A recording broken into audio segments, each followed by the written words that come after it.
Plans opened up a little bit this summer due to unfortunate events. I'm going to be presenting to you today my proposed trip for this summer for Visby, Gotland, Sweden, aka my homeland.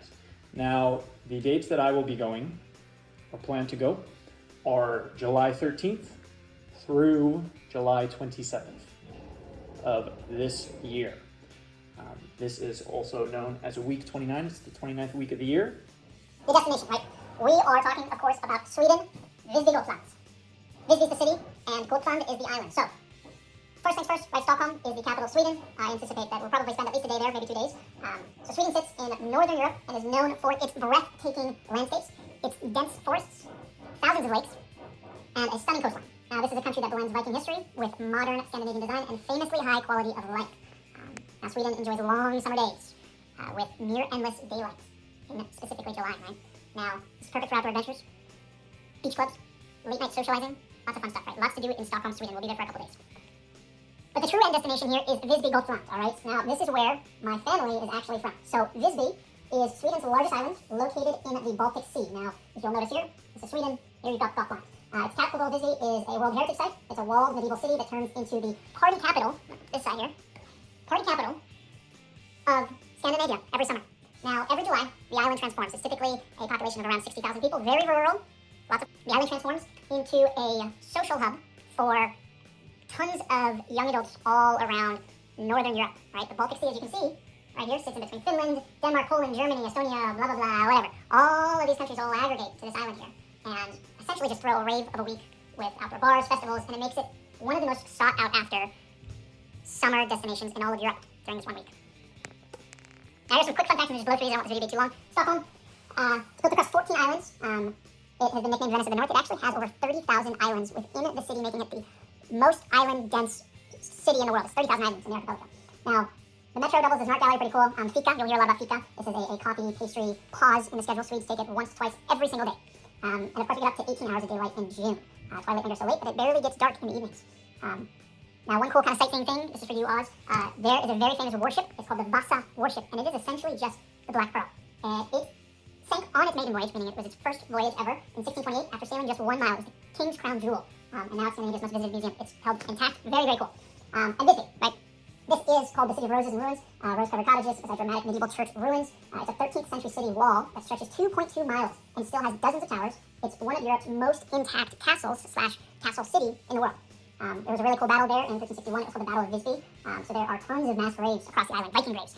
It served as a trade post, one of the most prolific trade posts in the world during Viking times, right? It's a city that sits in the middle of the Baltic Sea, so lots of trade, very cool. So reasons to make the trip, right? Why am I selling this to you?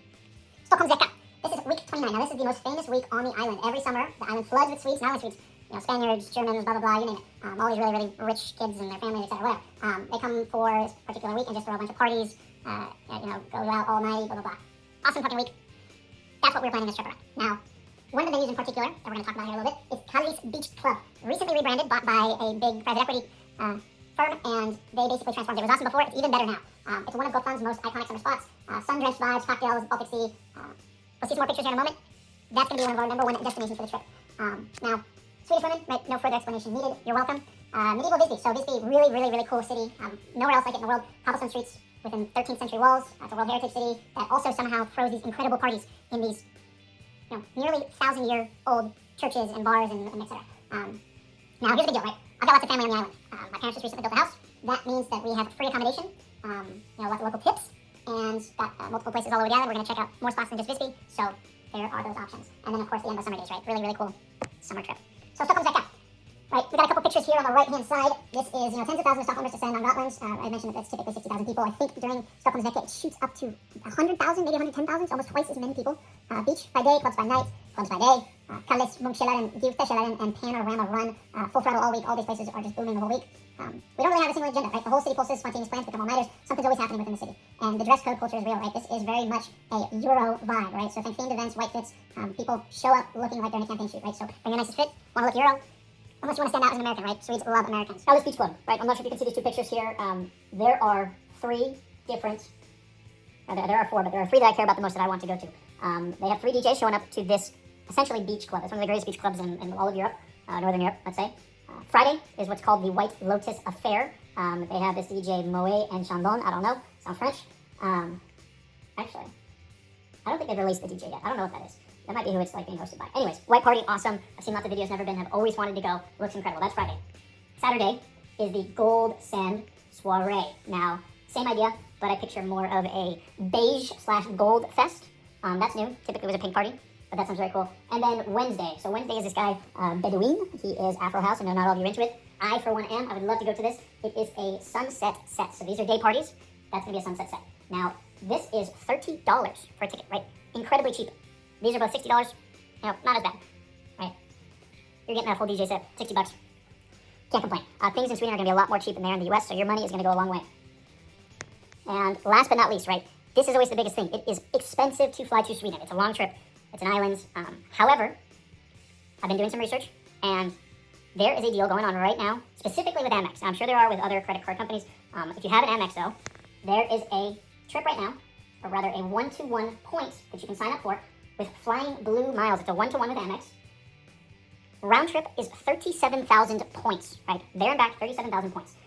This comes out to about 2.4 cents per point, which is well above what typically people recommend, like 1.2 to 1.8 for, you know, a benchmark for redemption for points. So this 2.4 point conversion is insane. Incredible bang for your buck, right? Typically, these flights would run you around $1,200, so keep that in mind if you don't have Amex. However, I have a ton of Amex points saved up, so we can do a little, little trade, gimme. If not, highly recommend, great use of your points. It'll be a cheap trip for the most part. I really do think so. Accommodations taken care of. It's cheap in Sweden. Concert tickets are cheap. Cheap flights. And that there was my presentation for Sicko Sweden summer trip with Single Boy Scar.